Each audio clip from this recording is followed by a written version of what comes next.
Herkese merhaba arkadaşlar, kanalıma hoş geldiniz. Yepyeni bir video ile karşınızdayım.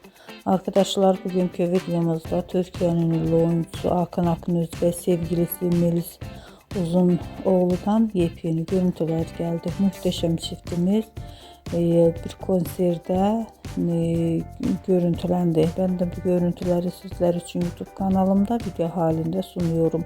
Umarım beğenirsiniz. Arkadaşlar, videomu beğendiyseniz kanalımı izlemeyi ve bildirim butonuna basmayı unutmayın.